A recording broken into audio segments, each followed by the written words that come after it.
El nombre recuerda a un historiador, político y abogado argentino que fue gobernador de la provincia de Córdoba en 2 oportunidades y fue propietario de las tierras donde se estableció la estación y el pueblo.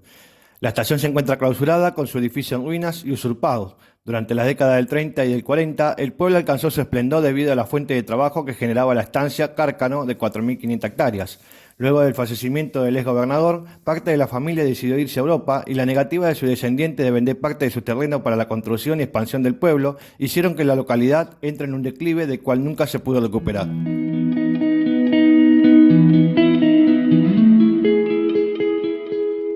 Antes de ingresar al cuadro de Estación Ballesteros, hay una laguna que se llama El Pozanjón, un lugar muy tranquilo y es ideal para pasar el día en familia.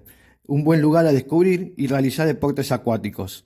Es una laguna que, según dicen, posee 2 mitos, si bien nunca se hicieron estudios oficiales, uno es que no tiene fondo. Muchos hablan de un ojo de mar. Todo lo que cae allí suponen que es llevado por medio de un canal subterráneo hacia el océano Atlántico, porque nada se puede recuperar. Las leyendas hablan también de unos buzos que nunca pudieron tocar fondo. Y otro de los mitos es que por más sequías la laguna jamás se seca. Este lugar fue declarada como reserva ecológica en el año 2016.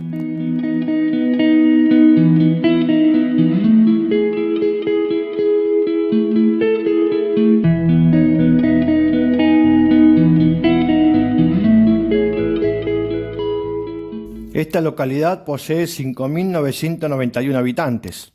Actualmente su actividad económica es la agricultura, ganadería y la industria metalúrgica. Posee numerosas plantas de silos, criadero de bovinos, planta de elaboración de alimentos balanceados y fábrica de productos lácteos.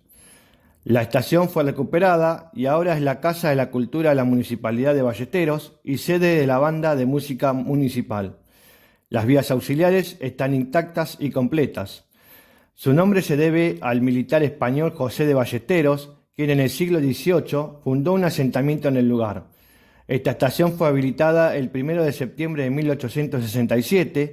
Las instalaciones ferroviarias estuvieron habilitadas para la atención de pasajeros, cargas, encomiendas y haciendas, además de contar con servicio telegráfico.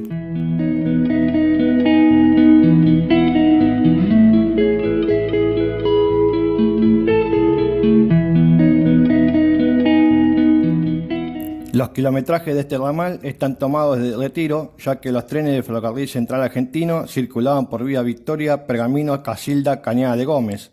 Originalmente, cuando se construyó la línea, el kilometraje se tomaba desde Rosario Central.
Un 26 de julio de 1927, el tren 594 con locomotora 808 proveniente de Villa María colisiona con el tren de cargas 539 que hacía maniobras en Nebrete con unas jaulas. No se repuso las señales ni los cambios para que el tren 594 siguiese de largo, ya que no tenía parada asignada en Ballesteros. No hubo víctimas fatales, solo heridos y material averiado. Este accidente motivó al Ferrocarril Central Argentino a que implementara en 1929 varios cambios en la señalización, como un nuevo marco de palancas en el lado sur de la plataforma, con manejo eléctrico de cambios a vías segundas, cerrojos y trampas.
Esta localidad posee actualmente 3.345 habitantes.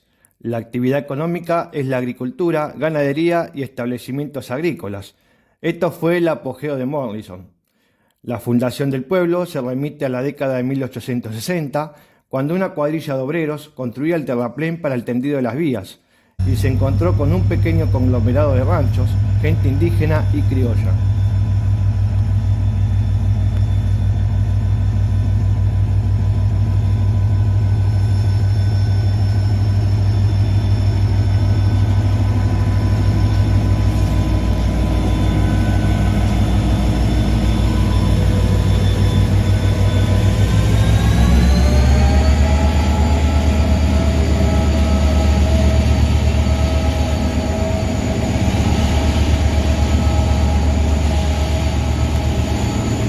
El 1 de septiembre de 1867 se construye el edificio de la estación y comienzan a llegar pobladores de otros lugares a instalarse allí, formando poco a poco la edificación del pueblo. Se le asigna el nombre de Fenelón Zuviría en homenaje a un gran colaborador de la construcción del ramal tan importante para la época. Entre 1870 y 1880 se incrementa notablemente el arribo de inmigrantes, principalmente italianos y españoles, atraídos por la promesa de buenas tierras.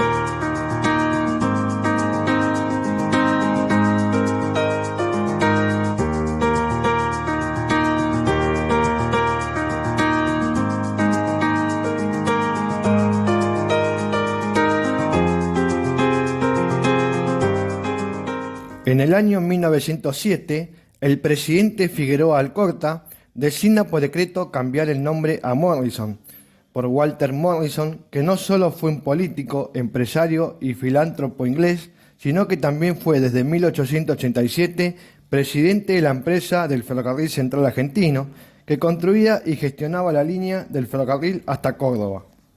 Los pobladores se resistieron a este cambio y recién en 1911 la adoptaron definitivamente. Actualmente la estación está ocupada por la Secretaría de Deportes del municipio y la vía segunda se utiliza para los cruces de trenes y gracias a que NSA alargó dicha vía en el año 1997 pueden hacerlo con formaciones largas.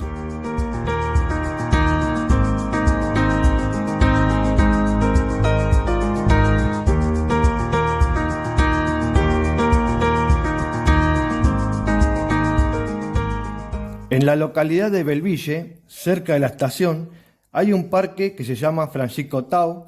Es una reserva natural urbana de 45 hectáreas, atravesado por el río Calamuchita, también conocido como Río Tercero. Antiguamente el bosque era más extenso. En el siglo XIX era una estancia de un hacendado de la época, que se llamaba Francisco Tau, y al fallecer en 1921 dejó como heredero de sus tierras a Vicente Torres, quien en 1937 vendió una porción del terreno a la municipalidad para que construyera un balneario municipal. El parque actualmente es un museo a cielo abierto que se puede recorrer y conocer. Hay zonas de mesas y asadores y también posee baños públicos.